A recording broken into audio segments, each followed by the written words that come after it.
All right, and we are live. So hey guys, and welcome to the RegiCast. I'm your host Reginald. I was just telling Amelie I'm fucking over it. Let's just start with that. I don't have the energy to be fucking extra. I'm sorry. Okay, so let's start with that. Okay, we're gonna try and keep it chill. Amelie deserves better than that. So, but Amelie, welcome. Hi. Hello. How are Honestly, you? I feel like people should start doing drinking games, watching these interviews, and every time you say you're over it, take a shot. Yeah, I'm over it or I'm sorry. Those are my two little coined catchphrases. They would be just hammered, you know? Yeah. Yeah. So, Amelie, you already know how it is. I'm gonna start with my awkward rant, but like I said, I'm tired. So, guys, please make this shit easy for me. First of all, I'm not Benjamin. I'm not Kendrick. I don't give a fuck. Okay, let's start with that. I know we're type twins. Guys, go watch her shit over there. Okay, they're great guys. I'm sure Kendrick really would appreciate the clicks. He's getting ads now. So just please, do yourself a favor. If you're really worried about what consume is and any and all that bullshit, just go over there, guys. Okay, we'll talk about it a little bit just by virtue of us being type twins, but I'm not ST. You know this. Now, for those of you guys who are new, right, and especially people who don't know what OP is or who Kendrick is or an ENFP is, that would surprise me. But if you don't know what any of that is, so the RegiCast, which is my podcast, which I really like, really the whole goal of it is to have really enjoyable and meaningful conversations. That's it. Okay. I just so happen to always talk to people from the OP community. I don't have many friends outside of that. So if you don't know what OP is, basically it's a way to make the Myers-Briggs typology indicator more attractive to the scientific community. The founders, the way they're going about that is they're encouraging double-blind testing, or at least what they think are double-blind testing. I know I got ragged. Yeah, because it's now double blind. Yeah, I'm not even trying to start those ROMs. I'm not even trying to start those ROMs, Amelie. Okay. What they think is double-blind testing. Okay, so the way they think that works is they take multiple people, put them in separate rooms, whether virtually, physically, whatever, and then they try and get the same type as each other for any given individual or group of individuals. And once that gets statistically significant, I would say maybe around 70% and above, then they would start, marketing that basically to the scientific community, say, hey, we have something here. And then they would start having that leverage to get into AI, genetic testing, all that fun stuff, psychometrics, all that fun stuff. But to be clear, it's not scientific explanation. Amelie will tell you that this shit's not scientific yet. I'm sorry. Okay. But a lot of the frameworks and insights are either insightful or at least interesting enough to where communities are being built around this system, right? So there's the Facebook communities, the YouTube community, the Discord communities, and so on. And so if you don't know what the terminology means, we're going to talk about like decider, observer, jumper, all that. If you don't know what that is, because it's not Myers-Briggs, there's some links in the description. First one is from the founders themselves. It's a beginner series, so there's video to watch and text to read. Okay.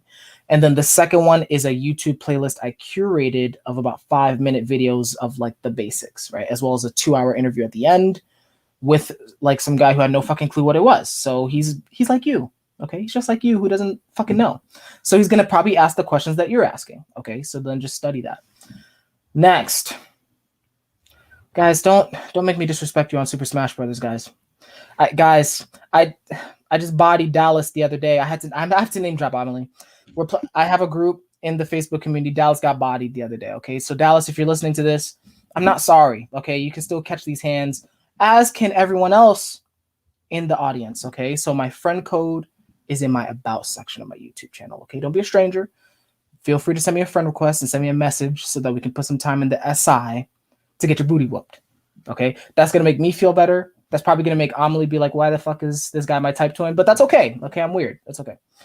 Next, game night, guys. Okay, now I gotta get fucking hype. I've been telling you this shit. I told you it was gonna happen. Did I tell you that shit was gonna happen? Yeah. Anyway, I got the squad. I got the DE squad. Okay, with some OI. Okay, thank God, because I wouldn't have done this shit by myself.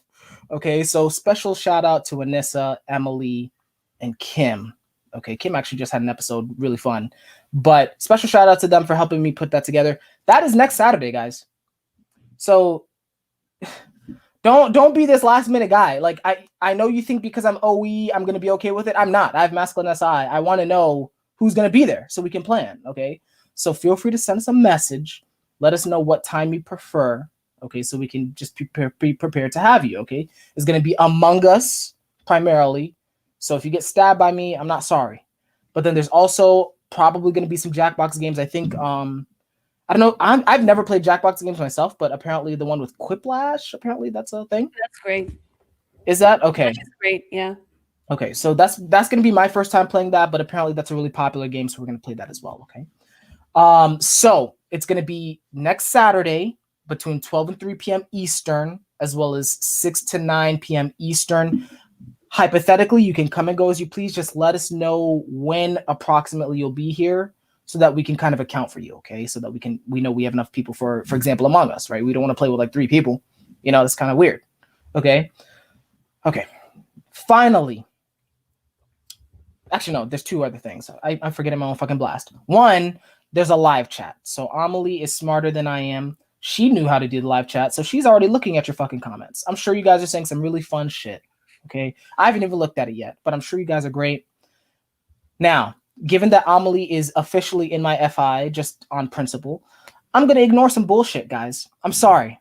Now, if Amélie wants to talk about some shit, I'll bring it up for her sake. So, for example, Gray's always Gray's always so for example, Gray and Mina, who is also in my FI a lot, I'll bring that up. But if you start bullshitting, especially if she's my type 2 and you start bullshitting about Amélie, just think that through for a second. You really think I'm going to put that on the screen? I'm probably going to block your ass. So try and be smart. Put some shit in the live chat that's going to be relevant, and we'll bring it up, okay? That's it. And then finally, no, that's it. I keep forgetting my blast. I should probably have a script for it. I should probably do some SI on it. Yeah. But anyway, it's super long. I'm over it. So Amélie, hi. Hi. I'm still waiting for the interview where you're like, this person is officially out of my FI. So if you start putting some bullshit in the chat, I'm gonna bring it up. Amélie, I almost did that one time. I let's not talk about that. That's too much. All right. We'll talk about that offline. I almost did that though. That was okay. All right. Anyway, as is tradition, okay, let's start with some first impressions, okay? We already know I'm fucking a mess in the OP community. If not, my reputation is tarnished. Okay, that's why I feel like I'm free to do whatever the fuck I want, because no one likes me. However, I am very curious to hear what your take was. I know initially there was kind of like some friction or whatever. So I'm curious, but like what the first impression was, because the first impression is very distinct, I think. I think my first impression of you, I'm not sure what my first encounter with you was. I think it was probably just that chat with Evelyn and you and me in it to organize that when we did the video call thing. So it was just like text and then the video with the 3 of us. And my first impression was really just, you seem like a chill guy, like, well, not chill in that sense of chill literally, but like nice, cool,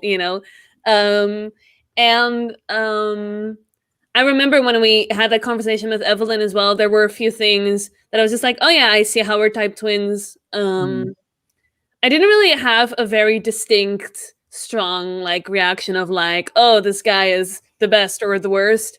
It just seemed pretty cool to me. Yeah. Yeah, I think that was the source of my first impression as well. I think if I'm remembering correctly, you just seemed quieter than I tend to be. However, I mean, to be fair, it's like when you don't know people, I mean, I do that too. It's like when I don't know people, I kind of just like watch. Yeah.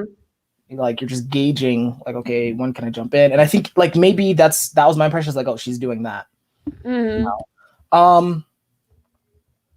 And like I think, yeah, you only got your type like 2 days ago, I think. Yeah, it was just a few days after I got my type as well. Yeah. So I was just like a little overwhelmed. Yeah. So yeah, you got thrown into the deep end. So sorry. So yeah, I think that was my impression. No, I mean, I did start some shit. I don't know. Amélie, should we go into that? I don't think we need to necessarily go into that.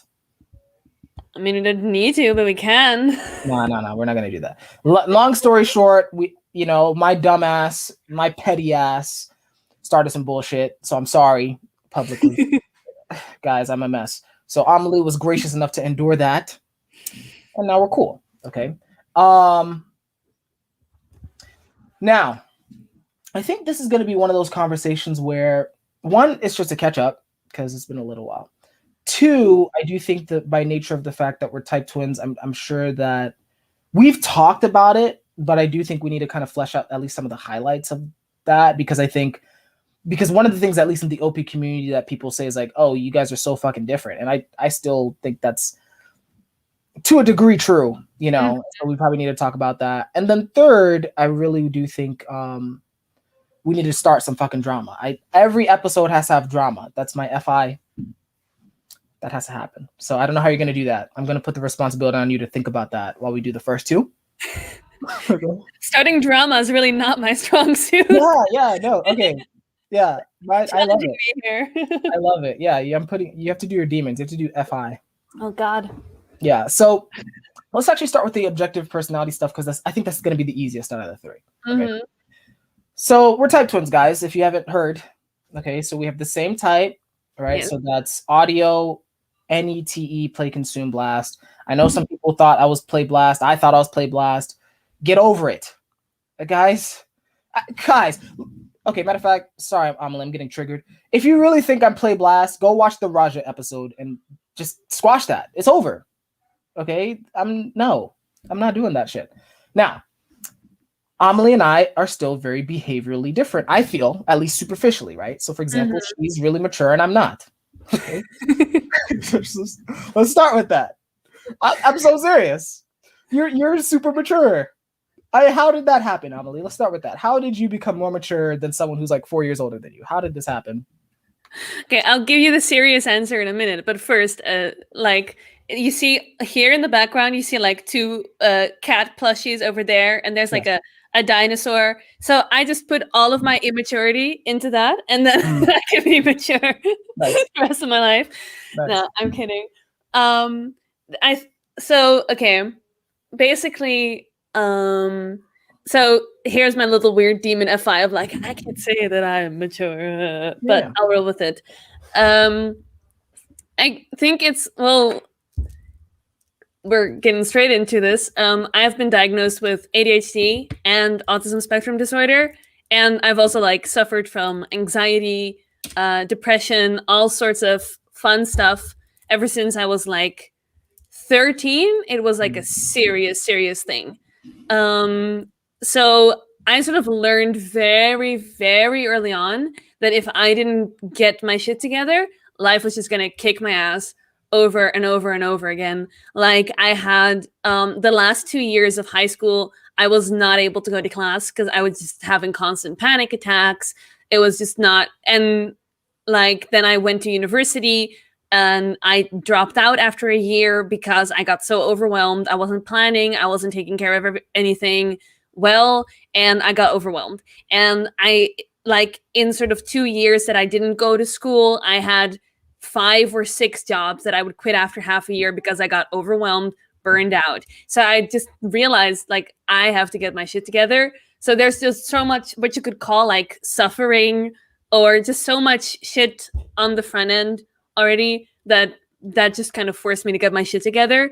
And it's still like right now, for example, I know that I cannot let things slide even for like a week, you know, like if I just take a week and just do whatever, then I'm going to feel the effects of that for months after, because I need to have that structure. I need to have that routine. I need to have like, I have to think about how to just get through a normal average day without being overstimulated at the end.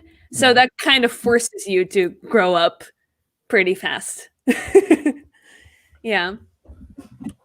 Yeah. And I don't mean this like, oh, my life is so hard. But yeah. I get it. Like for me, I mean, here's the thing, right?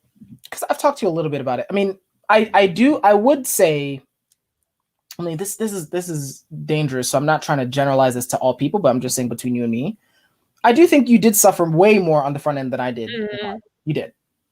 It's not disputable. Like, however, I do feel like there was some. I like this. This is where it gets hard, right? Because like I don't want to say, oh, I suffered too. Like, of course, but I mean, I was basically gonna say that. I'm not trying to like make it too dramatic. Where I was going with this though is what's fascinating to me is, and maybe this is not entirely true, but my suspicion at this time is that there is something like I'm putting your D on the spot, so sorry, but like I do think there is something special about how you processed or went through your suffering, because even with the suffering I've dealt with, I'm still like begrudgingly like revisiting it now, whereas you dealt with it on the front end. I mean, perhaps because of the intensity, I don't know, but I do think there is something to that, right? I don't know where I was going with that. That's an observation. Yeah. No, I think that because I could have also just technically it would have been possible for me to not learn from the things that went wrong, right? Or not learn as much or as fast or whatever. It also would have been possible for me to learn even more technically. But I think it's probably just a lot of different factors coming together. Partly the intensity of everything all at once, and partly I have two older siblings who have a lot of similar problems that I have. Like my sister is 9 years older than me, and we're basically sort of like, if you mix me and Gray, that's my sister. So like I saw her 9 years ahead of me, and then my brother is 7 years older than me. I saw him 7 years ahead of me. So like, and I've seen the things that can go wrong when you don't sort of like and I'm not saying that they're like fuck ups or whatever. They're great. Great people. They do a lot of things really well, and I admire them both. But like I saw what can go wrong basically already in my future because I saw them. So that also helped me and made me realize even more like, okay, how can I avoid getting more of the suffering that they have had and that I'm on track to have? And I think that's probably played a large part in it as well. Yeah. And I didn't have that, so I think for me, I was an only child. So, you know how that goes. I just do whatever the fuck I wanted. I still do whatever the fuck I want, guys, clearly. But I think that led to our growth paths are different, right? I think I have been processing that a little bit. I'm not gonna fucking brag too much, but like a little bit, because when we interact, I feel like you really are crushing it on the SI, and then my FI is just like amped up, right? And I don't know why. I know we've had conversations in the past where it was like the upbringing and like the difference between the level of suffering we experience, but also like our cultures and like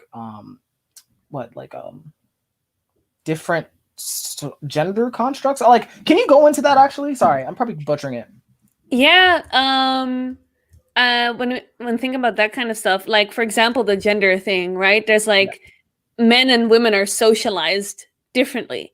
Like regardless of what may or may not be different biologically or whatever, like we're socialized differently. So women are encouraged to be more like feminine, like also what OP would call feminine, right? Like movable and warm and quiet, like just kind of blend into the background. The only time you sort of have to not blend into the background is if you're taking care of someone, basically. I'm over exaggerating it, right? But then like men are encouraged more to be like sort of like more assertive and louder. And of course, this is just a general cultural thing. Individual parents are going to raise their kids have an influence as well. But this is like a general cultural thing. And so you see that coming back a lot in how, for example, you have much more of a like shoving outward with the demonify, you know, like sort of almost you could call it peacocking, whatever. Whereas for me, it's much more of a, it's going inward even more. And instead of going outward, and you could attribute part of that to these cultural things such as like gender, socialization, and also like maybe a difference between like cultures where, like, for example, like, I don't know what I could really say about the influence of Dutch culture versus, I don't know enough about that. But I'm guessing that it probably does have an influence. Yeah, in America, we wild out over here. In the U.S., we're disrespectful as hell. We're disrespectful as hell. I mean, we just had Trump as a president. I mean, that should just be an indication right there. Yeah, of what we're like, you know.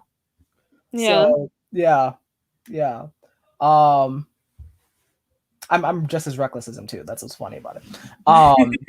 Yeah, I am. So okay.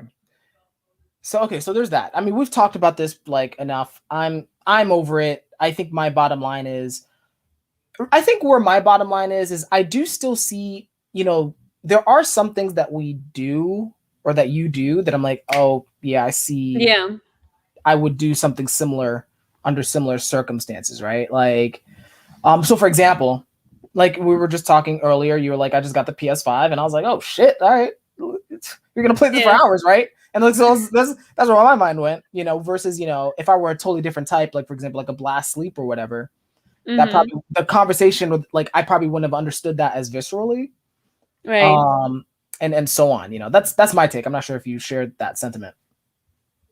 Yeah, I do see a lot of things. I do see a lot of overlap between us. I see sort of like, I see where we are different, but I also see why we are type twins. And there's a lot of moments that I'm like, I get that, you know, like I could do that, or like sort of when I see you like doing the little demonify peacocking a little bit, right?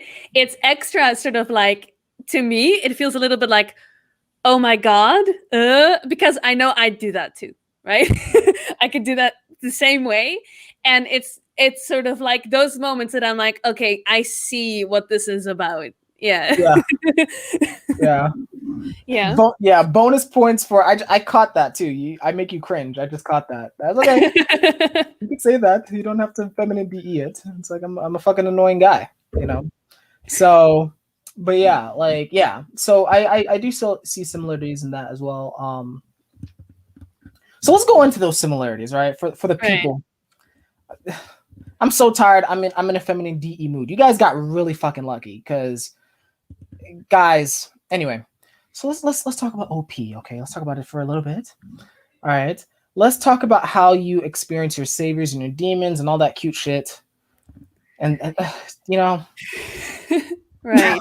Yes. Yeah. Okay. So let's start with the obvious one, the any. God, how do I experience any? So I don't really. Was at first it was very like, okay, I would have been like, I have no idea how I experience any, but people have pointed out to me constantly since I got typed, like any. So I started to see that I like just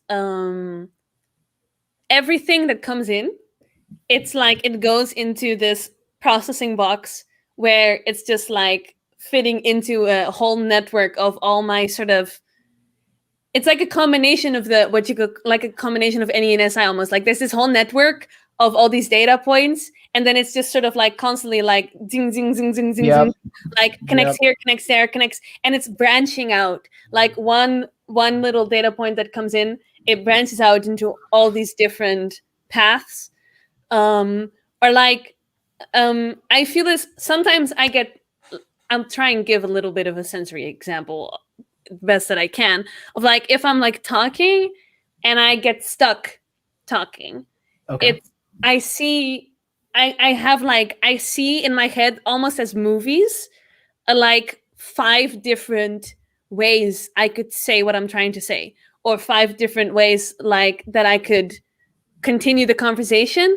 And it's sort of like happening constantly in the background, calculating like, okay, so this is one possible road for it to go. And then if I say this, then that can happen, and that can happen, and that can happen. And it's just like constantly forming like that. And I always thought that that's just how brains work, that that's just thinking, right? But I guess people keep telling me that's NE, and that it's just constantly on. Like I have 20 different trains of thought in my mind, all expanding and then coming back together. And it's like, I guess that's NE. Yeah. Wow. Okay, so yeah, the compare and contrast is actually gonna be interesting here because I experienced that to a degree. Yeah. I will say the fact that you like yours seems to be more linguistic in nature, for lack of better terms. I think it's almost as though your NE reflects your SI almost, because mine is not linguistic. I don't worry about multiple paths of a conversation because I don't know much about like that, right? Mm-hmm. So I just, spoiler alert, I just say shit and then apologize later. That's my style. Right. You guys deal with it. But like, so for me, I can give an example of how my NE works, where it's like this branching. It's almost as though, like I'll consume something that, it must be my FI that's like the stronger driver of a lot of things, because something will hit me and it'll hit my FI usually, right? So for example, I've been consuming passively about Attack on Titan stuff. I have not watched anything past season 1, but you know, right now season 4 is out and a lot of people are talking about it on the internet and all this stuff. So it's like I'll sometimes watch videos or read about it, just be like, okay, what's going on here? And so I'm no spoilers, guys, but I saw this one image and it hit. I was like, oh, this is very striking. And so my mind, and I think, my mind went to actually philosophies that were related to, or philosophies or frameworks that were related to that. And it's like, as I started and it was actually as I was talking to a good friend of mine, and I was explaining Peterson to them, fucking big surprise. But like, as I was talking about Peterson, then that FI or that SI hit of that image of Attack on Titan that I'm not going to spoil. But then my mind went like, oh, and it's like, so I went like interpretation, and it's like 50 different points from there. So I definitely experienced that branching out effect. But I do think it's fascinating that our SIs are locking onto different things. Yeah. Right. Because like I said, like yours sounds more purely about language. Yeah. Right. It's a combination, right? Like this is the talking thing is just one example, but I am very like language is something I am very sort of fixated on. Almost. And playing with language and sort of like I see the way of that, at least I process language as a very good example of SINE as well. Like, right? Because you have like a word is just one little SI thing. And then all the different ways that different contexts affect the meaning and what it can bring out in a situation. Right. And that, and the thing is as well with NE, right? It's just like Dave and Shan say that intuition is simulating. And so it's just simulating outward. So it's all the different possibilities and branching. You're just simulating more and more and more and more and more and more. And that's just whether you're taking something in or putting something out or just staring at a wall, it's just simulating outward. Yeah. Have you learned how to turn that shit off?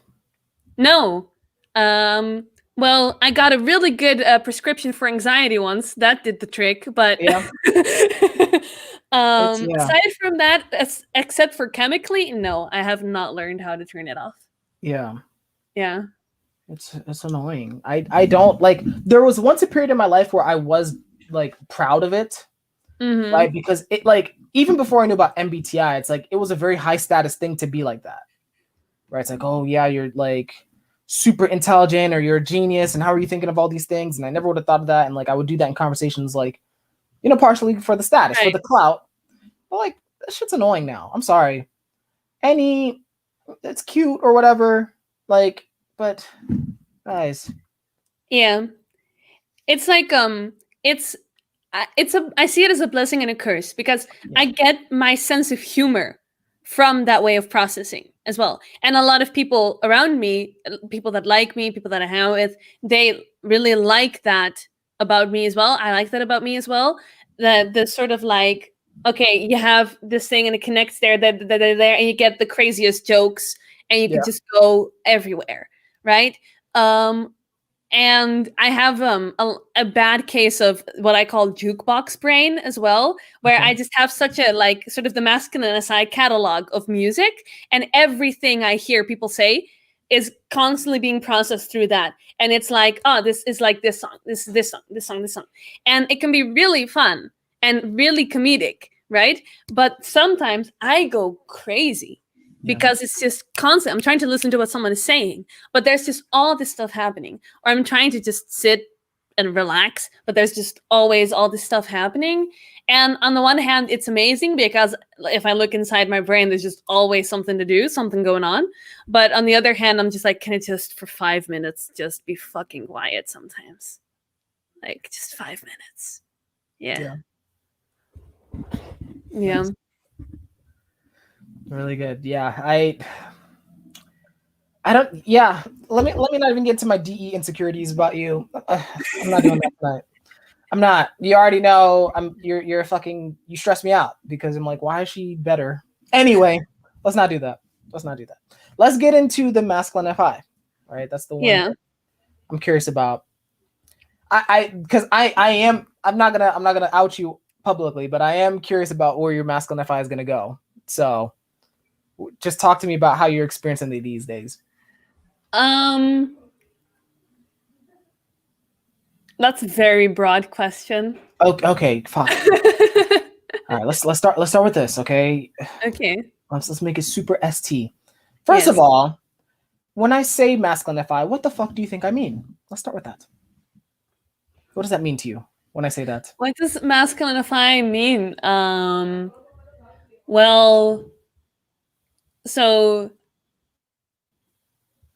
okay, yeah, okay. So if I connect right to my experience and like I think about what does masculine FI mean to me, okay?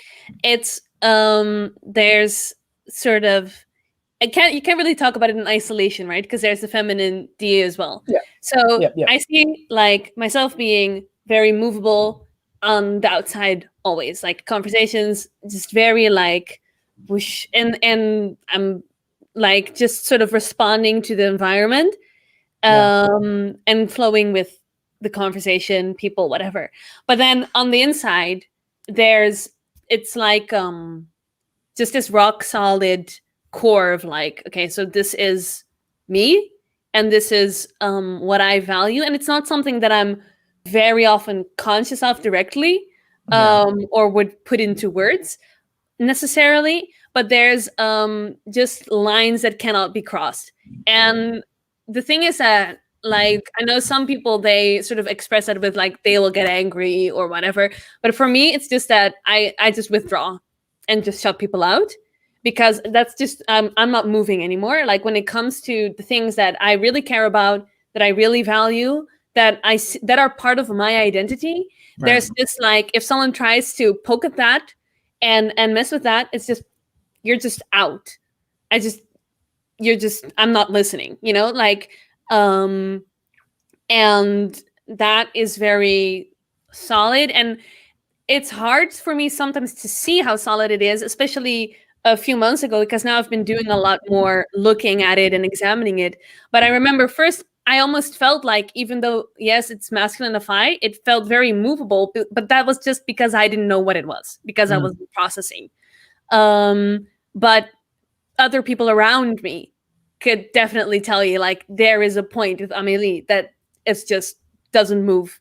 You just stops, just becomes a rock, you know? Yeah. So, yeah. Yeah, I remember experiencing that when I was on the Discord. I was like, oh, here we go. You think I'm fucking no? You think I'm a fucking no? I mean, you contain it more, thankfully, thank God, because you know, so fun fact, guys, she was an admin on this one Discord once upon a time. You know, fuck all this censorship. Basically, she was a mod. Yeah, so if you get like, I was like, oh man, if there's gonna be a day if she blows up, it's over. You know, because we're fucking reckless on that fucking Discord. It was ridiculous. And like, I think there were several times, you know, I'm not trying to out you too much, but it's like, you know, sometimes where whether it was, you know, whether how we were talking about a certain group of people or whether we were using certain language a certain way, you're like, guys, like you came in and you were like, no. I was like, oh shit. All right, here we go. It's like, no, we're not doing that here. I was like, oh my God. So it's there, guys. Don't fuck with them. I'm trying to tell you. Don't do it. Don't do it.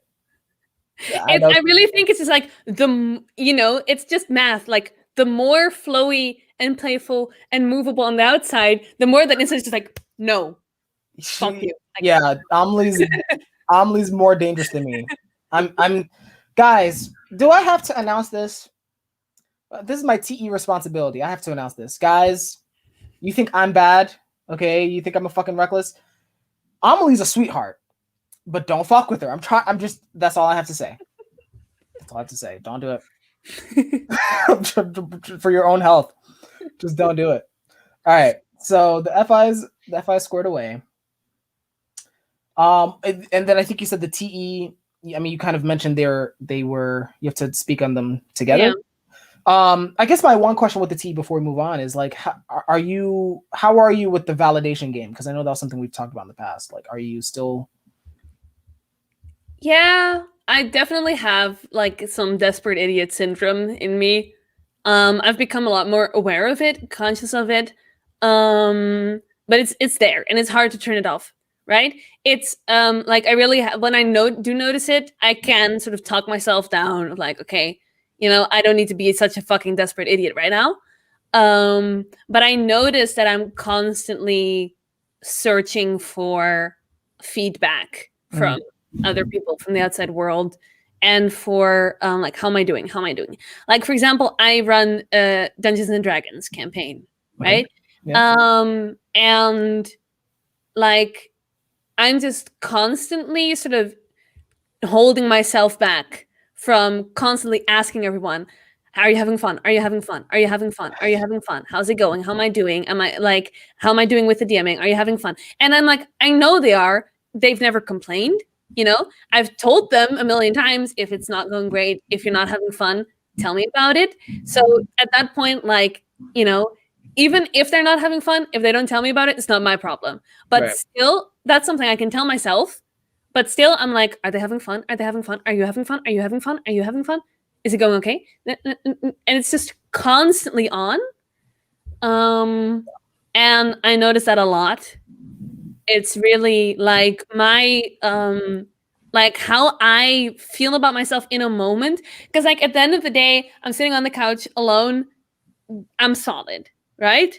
But like going about my life, how I feel about myself in the moment is so dependent on the ping back I'm getting. Yeah. The feedback I'm getting. It's just entirely in that. I see that a lot. Yeah. No, actually, yeah. That's like, yeah. Wow. Yeah, fuck people. Why? I go through the same shit. I mean, I'm getting in trouble with that. Like, I've gotten in trouble with that at every job I've been at. Now, this is not a brag. This is not good, right? So what I'm saying is, in particular, is like, you know how people are like, oh yeah, you're always doing things for other people. It's like, so on paper, that sounds great. But it would lead to a lot of this, what you're talking about. And it would actually get to the point where even my bosses would be like, Reggie, we didn't ask you to do this, right? We didn't ask you to train this person. We didn't ask you to do this. It's okay. Can you fucking relax, right? Because then I would get overly stressed out, you know? Wow, yeah. So, okay, so it sounds like the way that you're getting through that is with self-talk, it sounds like, right? Yeah. In the moment. Is there anything else you're doing, whether it's in the moment or like, you know, pre-social interaction to kind of combat that? Well, there's just sort of, it generally ties in with the fact that I'm just trying to do more sleep processing, right? I just like, I keep a journal, I read the journal back, And that's just sort of generally reinforcing my identity and building my identity. And like, especially what I'm trying to do is, like I remember at the end of the summer, right? I had a big breakdown because I had 3 months of summer vacation, and then it was the end of it, and I was like, oh my god, it's been 3 months of summer.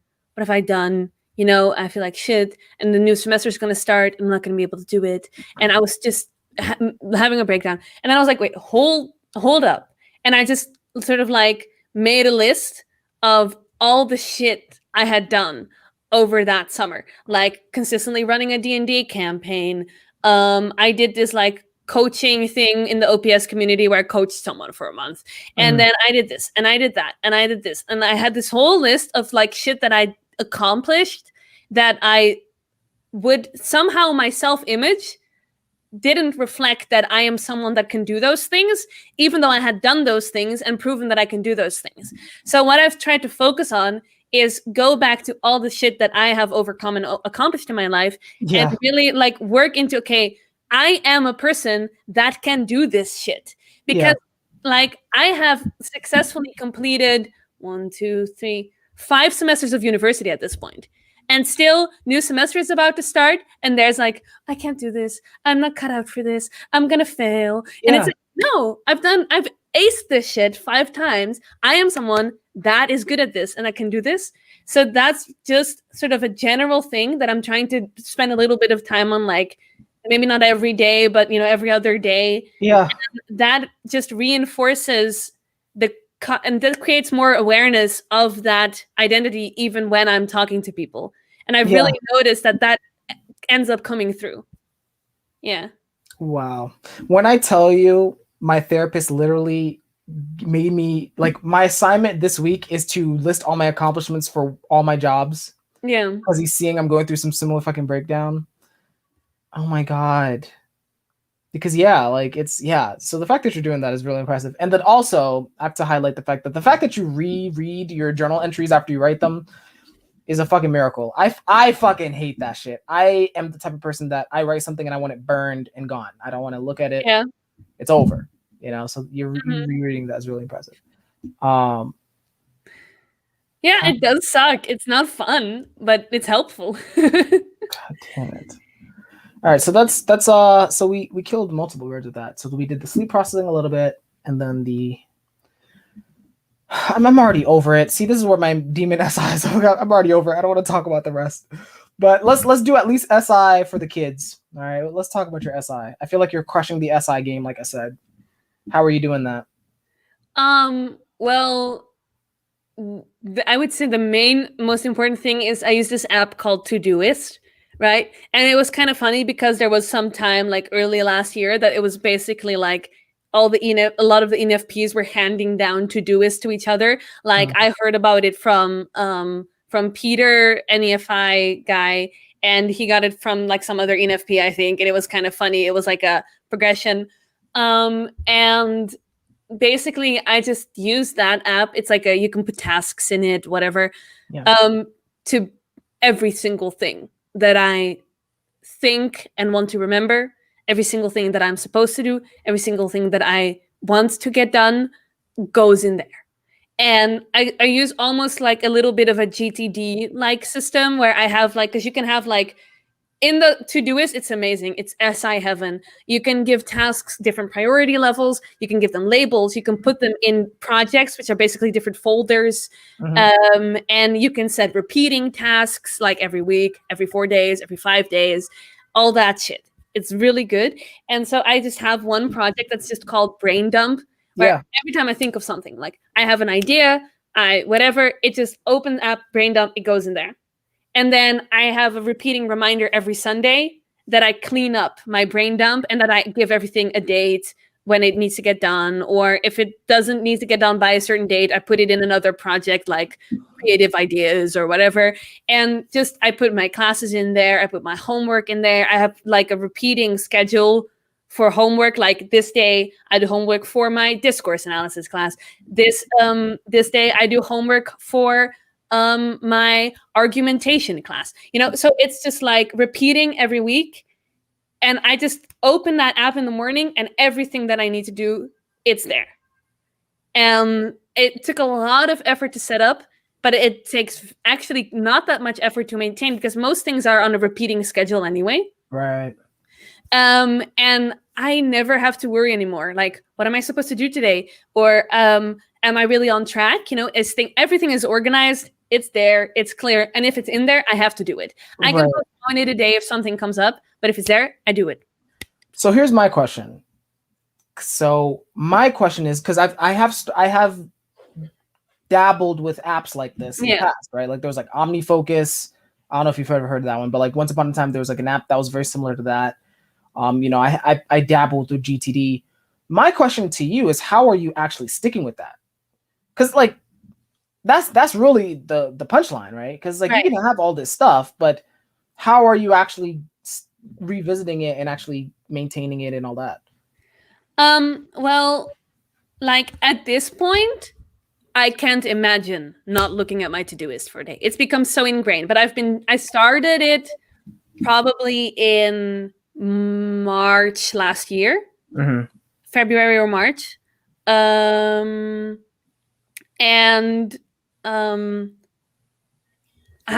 I think what helped me to stick with it was that I started keeping it simple. Like in the beginning, because now I have my whole life is in there, right? And I have this whole brain dump thing, whatever. In the beginning, I just started with like, okay, I put in there when my classes are and when I have like assignments due. Yeah. Right? And then I could have an overview of that. And then I added, okay, I can plan my D&D campaign in there when I'm going to work on that. And then I just slowly started adding more and more things and using more of the features. Because in the beginning, I didn't use the priority labels or the project or whatever, right? And so I just slowly, as I got comfortable with one thing and got used to it and almost became dependent on it and felt like, okay, yes, this is helping me now and I feel good about this now, I would add another thing. And when I felt good about that, I would add another thing. So, because I've made the mistake a lot of times in the past of just instantly going in and planning my entire life, and you do it for a week and it's great, and then you stop. Yeah, that's me. Yeah. So it was just, I was slowly building and adding little things onto it until now everything is in there and it just runs smoothly, and I can't imagine my life without it. Yeah. Wow. Okay. The very different approach. I was very much I gotta GT, because let me fucking rant then. Fuck. Because the whole problem for me was I was trying to follow fucking dumbass David Allen's advice. He was like, you gotta GTD everything up front. That's actually literally his advice. He's like, you need to take, like, you know, if you're new to it, you need to spend like, what was it, like a whole weekend, and you need to like put next actions and all this fun stuff on everything in your life. And I was like I would try it, but then I wouldn't stick to it. Kind of what you're saying, all this stuff that you're saying. So, okay. So the fact that you really truly did do a lot of baby steps, which is really cool. I might actually, first of all, I might actually get the app, but second, I probably will use that approach. Yeah. Yeah, because if you do that thing where you like spend one weekend doing everything, you get like a sort of big, this is like metaphorically, right? Not literally, like sort of a big dopamine rush in that, what happened? My mic fell again. Oh my God. Just a fucking, I don't understand. Okay, type is real because I always drop my fucking microphone as well. Oh my God. What happens? Anyway, go ahead. So yeah, if you do everything in that one weekend, right, then you get this big dopamine rush, like, oh my God, I organized everything. This is so great. But that wears off, and then you're stuck with, oh shit, now I have to keep this up. And it's overwhelming because it's so much at once. But when you add little things, like I started like putting my class in, it's like this little dopamine rush, wow, I put my classes in to-do-list. And by the time that started wearing off, it was still easy to keep up because it was such a small thing. So then I add another thing, and that gives me a new, like, oh, I put this in too. That's so cool. And so you kind of keep giving yourself those little dopamine hits to maintain until it becomes a habit and it's just ingrained. So, but how did you stop yourself from like going overboard though? I knew that it wasn't going to work if I did that because I'd done it before. So that helped. And yeah, I don't know. Self-restraint. Yeah. I don't have that shit. All right. I'm a lost cause, I guess. Okay. But okay, I will definitely, yeah, I need to do that because it's my SI sucks. I'm not gonna lie to you. So I'm working on that. But okay. If it makes you feel better, my SI sucks in most other areas of life. Like, I have a problem with my computer, and I looked up like the warranty thing, and it's like, oh, make sure you have your warranty card. And I was like, fuck is a warranty card? Like, Yeah. did I get one? Am I supposed to have one? Am I supposed to know where it is? Yeah. So, yeah. Yeah. You know, I have this beautiful facade with my Todoist, but when it comes to actual things, oh Yeah. god. Yeah, that's crazy. Okay, really good. Amélie, I'm not even gonna go into fucking animals. I'm over it. Yeah. Guys, ENFP male, Benjamin. Okay, Google her. You see that? The way you type that? Go ahead and put that in the YouTube search bar. Okay, I'm fucking over it, guys. All right. Watch my interview with Kendrick if you want to see a train wreck. It's beautiful. Wait, what? Really? Yes. I don't even think I saw that one. What happened? It just started off in the beginning. He always does like, hello everyone, welcome, and then I didn't realize that he had stopped talking and was like expecting me to say something. Yeah. It's yeah. So I was just sitting there. Yeah. And he's like, "Can you hear me?" And I'm like, yeah. Oh my god. We have to channel. Okay, before we move on to we have to channel change because I remember my whole thing with the Kendrick interviews. I know people talk shit about it. I felt like I was in control the whole time. So I'm curious how you navigated that. I did not. Okay. No, I just kind of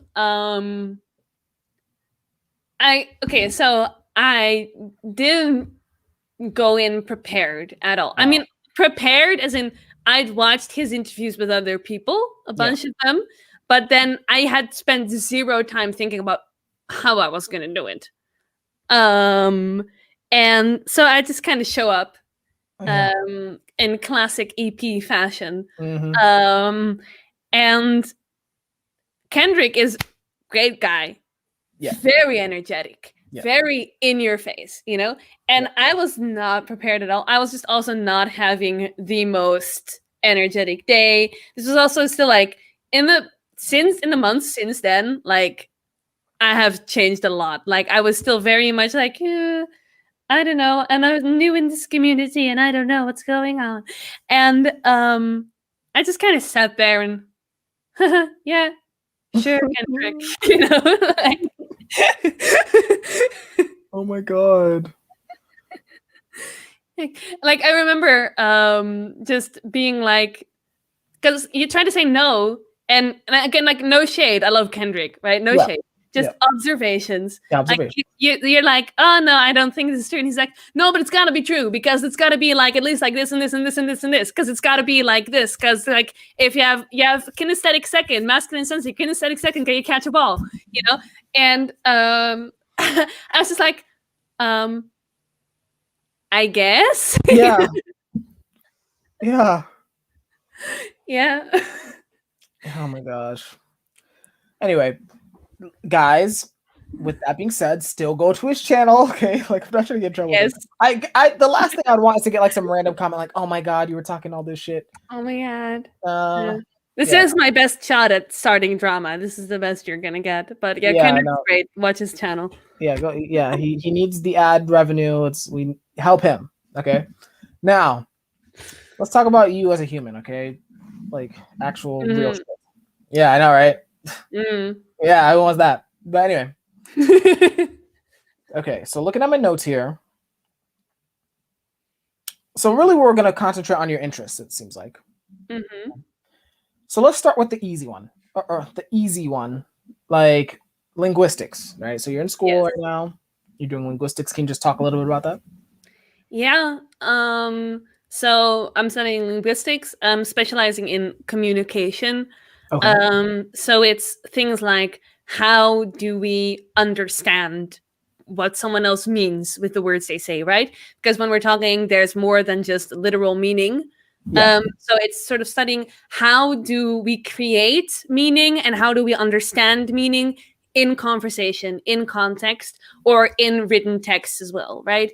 And Okay. like cultural context, social context, and also sort of like right now I'm learning about sort of the notion of performativity and how the way we speak, we create our social identities, things like that. So it's more that aspect of language, but also when it comes to, I just love everything about language. I had a really hard time choosing between am I going to do communication or comparative linguistics, historical linguistics, which Okay. means like going into like dead languages Right. and comparing the words and the things and the sounds and reconstructing like the language that could have like given birth to all those languages. I think it's just fascinating, everything. And ever since I was a kid, I've loved language. I love playing with words. I'm really bad at learning languages because I never keep it up, but I love the idea of it, and love dabbling in languages. And yeah, I think it's the sort of like when it comes, I guess you could say I'm passionate about linguistics, at least compared to any other academic discipline. I really find it very interesting. Mm-hmm. Yeah. Okay, so and help me understand what's the difference between. So actually, not a difference. Is a classicist? This is just my personal SI curiosity. Is a classicist a form of a linguist or no? No. Okay. I think not in my understanding of the term classicist, but classicist, like being a classicist, often also involves some knowledge of classical languages. Correct. Yeah. Yes. Yeah. So okay, so to the degree that you're actually studying the language, you're a linguist. Is that fair? Okay. That is very fascinating. I mean, so my curiosity is, or I have a confession first. Mm-hmm. I have always felt personally insecure about going all in on like my interests that are similar to that. Like I actually wanted to be a classicist. That's why I brought that up at one point. Right. But I was like, I was like, I don't know where this would be useful outside of an academic context. Right. I'm not throwing shade. I'm genuinely curious. Where is the like utility in the linguist? Like, where do you see that? Once you're done with school. Okay. Honestly, so the way I went into this, right, is sort of like the thing to do when you've done high school is go to university. Yeah. And I was like, what else am I gonna do? I don't want to go and work some job the kinds of jobs you can get when you don't have a degree, not just because I don't want to, but because I've tried and none of them are suitable for me. I could do them for like when it comes to, for example, retail, I cannot handle that amount of sensory stimulation coming in, that kind of thing, right? So it's like, okay, I need to get a degree in something. And then the next thing in that thought process is, what can I study that I will actually be able to stick with, complete, and get a degree in? Mm-hmm. Okay, there's like linguistics, maybe philosophy, but as much as I do like dabbling in philosophy, there's also a lot of it that makes me kind of like, and then there was like maybe potentially psychology, but then that wouldn't be practical because it's huge. There's like hundreds. You're like in these giant classrooms with hundreds of students. I can't focus. And so then it just kind of like sort of like a process of elimination. Like, what am I actually going to be able to get a degree in? Mm-hmm. And that's linguistics. So even if I don't end up doing anything necessarily related to linguistics, I will have a bachelor's degree and hopefully eventually also a master's degree. And that gives you access to a lot of different jobs that you don't have access to without a degree. Yeah. And then added on top of that, there is that what I'm doing in communication is so universally present and universally applicable that people who are experts at that and who know how that works are sort of needed everywhere. And that's a little bit vague. Like, I can't give you like a specific sort of like, but it's just sort of a skill and a knowledge that is useful in general. And that's kind of where, yeah, I don't have a specific vision for what I want my career to be or whatever. My career goals is basically just have a stable job that doesn't make me want to die. Yeah. Trust me, that's not as easy as that sounds. I know, it's not. Yeah. So, okay. So, yeah, so you did sleep processing then. That's really good because, yeah, you basically said, look, I'm not fucking moving. So I'm going to have to adapt the plan to what I'm going to be able to stick with, like you said. I think that's really good. Yeah. Okay. Okay, cool. So, and you said you're 3 years in, I think? No, I studied something else for a year. I dropped out there. So now I'm in my second year of the linguistics. Oh, is it a 4-year degree? 3. 3. Okay, yeah, so you're almost done. Okay, cool. Okay, cool. Is it like one of those things where you have to do, well, not a dissertation, but like an end of the year type of project? I'm gonna, like, in my 3rd year, I will have to write like a thesis. Okay. Yeah. Do you have any idea of what your thesis is? No, not yet. Yeah. It's still probably like a year away that I'm actually gonna do it. Right, so right. Yeah. Look, yeah. I'm not an IJ either. Look, we don't have to worry about that till next year. I get it. Okay. Yeah. Okay, really good. So linguistics. Actually, there's a question immediately related to the linguistics. This is me with my FI. I'm being biased. So Mina has a question. Mm-hmm. Do you feel music, singing, and language and linguistics both linked together as interests? Yes, I would say actually definitely. Because a large part of, because like I love music and singing, and part of that is just music itself, but also what I love about singing and about songs is lyrics and words. I also love poetry. And so that's where my love of language comes in a lot to my love of music, because the music for me, I mean, there's different types of music. Sometimes some things I also just listen to for the music itself, but most of what I listen to as the music is a vehicle for bringing a message through the lyrics and words. And they definitely sort of link together in that the different ways you can express meaning through words is something that I love about poetry and song lyrics, and something that I'm literally studying in university right now. So, yeah. Okay, really good. All right, there's a lot of fucking questions. I'm gonna ask one more question with the linguist, and then I actually do want to transition to the music. And then, guys, keep asking questions because I'll just like scroll through at the end, and then so just answer it that way. But this is more so just given the professional next steps while we're here. Like, so this is Amélie asking about, like, have you thought about tech, like, related? I've thought about it, but it's not for me. Gotcha. Yeah, short answer. Short answer, really good. So let's actually transition to the music, because that was actually one of the things. So, well, not just music, but also poetry, right? So, so okay, so you're saying your love of music is partly related to your love of linguistics, right? With the lyrics, because you're so, I mean, talk to your degree of comfort, but can you share a little bit about your interests in those areas and like what your plans are there? So, I've like just been interested in. I've written poetry since like as long as I can remember. It's very on and off. I have to admit, I let myself be held back a lot by insecurity, and then I often go long periods without writing anything.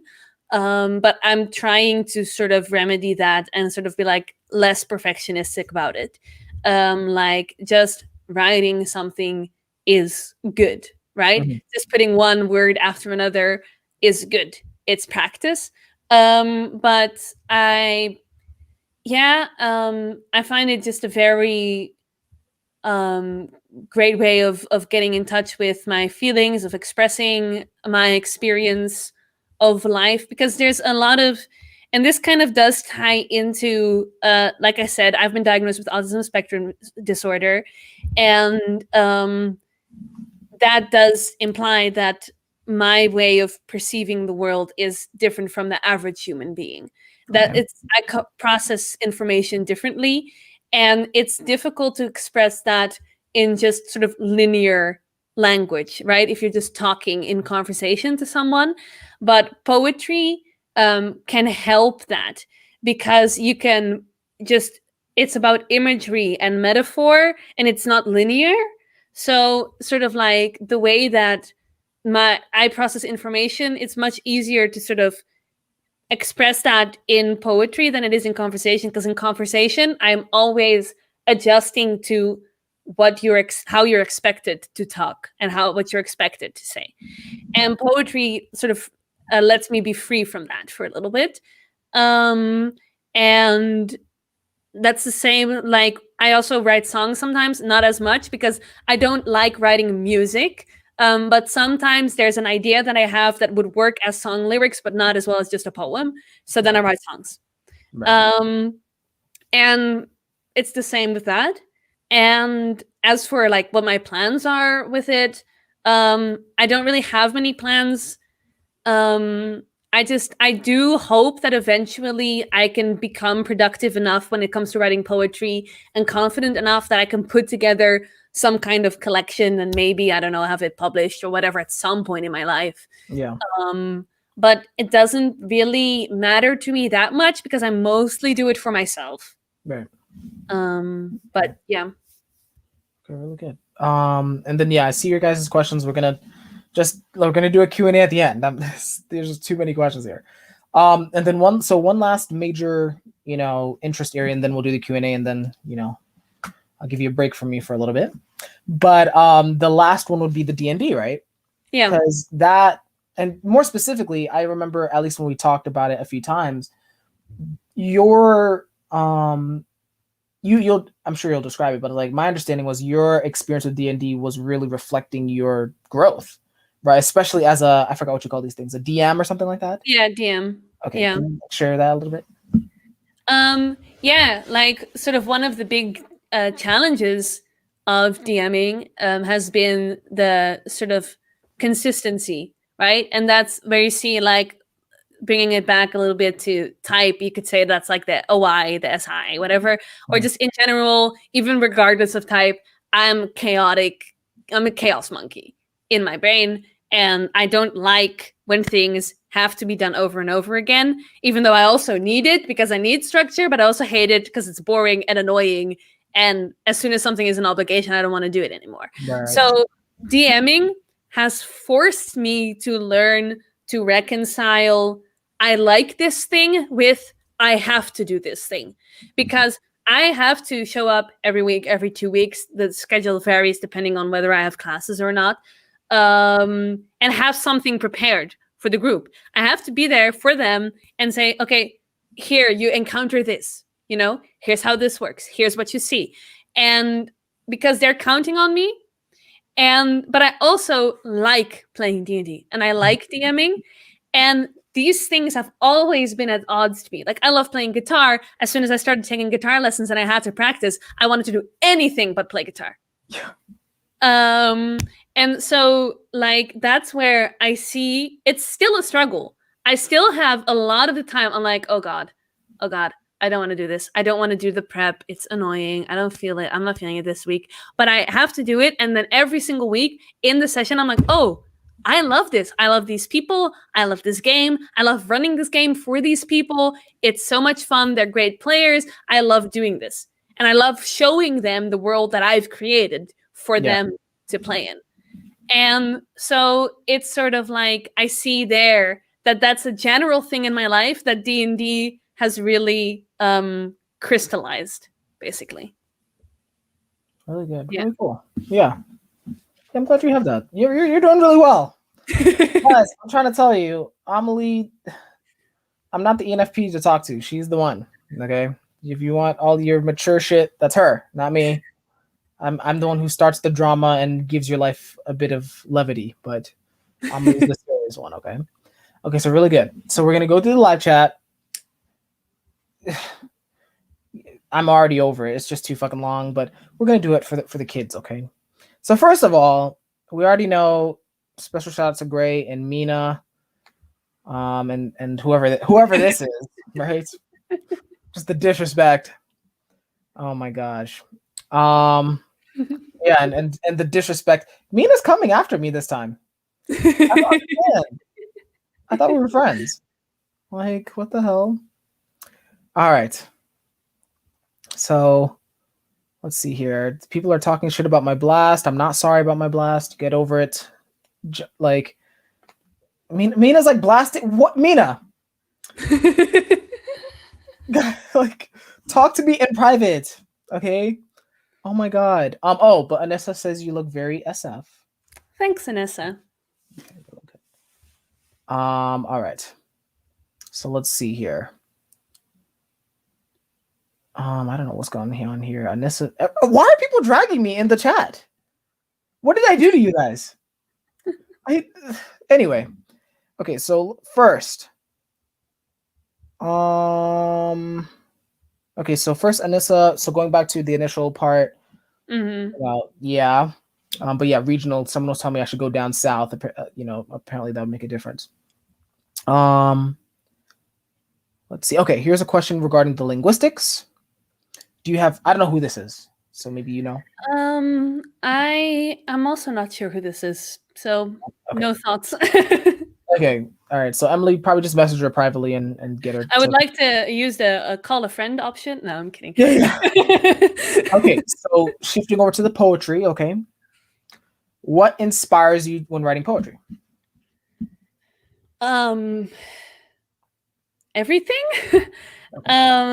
Just sort of. But if I think about sort of what, the moments that I feel inspired to write poetry, it's usually because I have a strong feeling about something or someone. But a strong feeling about one specific thing or one specific person then translates to a poetic state of mind where suddenly everything becomes more infused with poetry almost. Like I remember a while ago, I went for a little walk. There's a little park close by here where there's like some water, and then across the water there's like a little field with some sheep. There's a stork nest. There's 2 storks there. There's some ducks. It's really peaceful, really nice. Except for the fact that there's a big road right next to it, so you have to put on noise canceling headphones to believe the illusion. But I went for a little walk, and I was just listening to like some Jackson Browne songs. And I was reminiscing about memories with some person that I cared about. And then that sort of activated something where I was sitting there in the park and looking at the sheep and the birds, and suddenly they look completely different from how they normally look. And so once I get into that state of mind, everything is inspiring, like the sheep eating the grass, or like the ducks sort of flapping their wings and splashing the water or whatever. Suddenly all those little things become little snapshots of poetry, basically. Really cool. Really cool. Okay, good. So hopefully you understand this question. I'm not sure I'm following it. But... Oh yeah, I understand this question. Okay. Sort of to explain the question a little bit, like the ADHD means like constant sort of like needing more stimulation, but also you get overstimulated. It's like basically walking this tightrope between being understimulated and overstimulated, right? Yeah. And so like operating all the moving parts of music is a way to sort of, you have there's something happening and you're doing something, but you kind of have control over it. So I would say yes, it is like a self-soothe, because I'm sort of like engaging my senses and my brain and everything all at once. So it all comes together to this sort of, and if it never becomes overstimulating because I'm controlling it and I'm doing it and making the music, and it sort of is very soothing in that way. And there is always something new as well. So it stays interesting because there's always new songs to learn or write, sing, whatever. So I would say yes. Okay. That made a little bit of sense. Yeah, hopefully. Next is a D&D question. Okay. What is your favorite class? I don't know, because I honestly haven't had that much experience actually as a player. Thematically, I love druids. I love druids in everything. When I was little, I played World of Warcraft. My first two characters were a druid and a shaman. There's no shamans in D&D, so druids. I want to be a druid in everything always. I love them. But actually, gameplay wise, I remember playing a druid. I didn't necessarily enjoy it that much. Because there was too many moving parts of like, oh right, I can turn into a bear, but I also have these spells, and it sort of didn't feel coherent. I'm So I don't really know. I'm gonna play a sorcerer soon, and I hope I'll enjoy that. So nice. Okay, really good. And apparently you're the best DM. Thanks, Anissa. Apparently you like orc ladies. I don't know what that means. Yeah. The context here is when I was like 7, I started playing World of Warcraft because my brother had an account, and I was just like, yes, I want to be a big buff orc lady. And I told Vanessa that story once, and she's never letting it go. That's so funny. All right, really good. So okay, that's it. Amélie, really appreciate it. So Mina, this is for Mina. I'm gonna keep it short from now on, okay? You didn't have to drag me publicly, but fine. Let's make it super short from now on.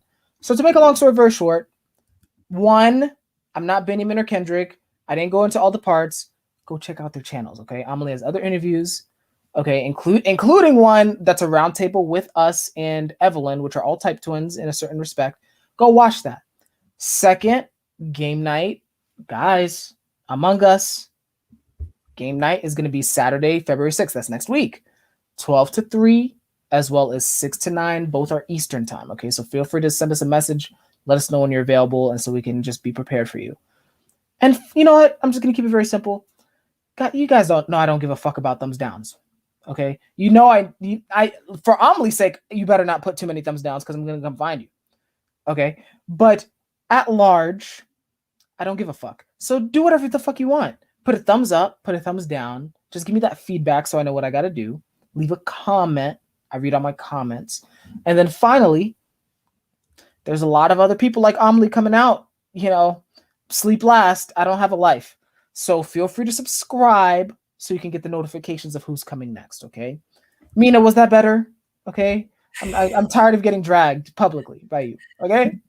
So I did that for Mina, and Mina's in my FI. So from here on, I'm going to try and keep them short for you guys. Amélie, really appreciate it.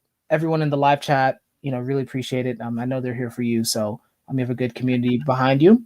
And I will see you all on the next one.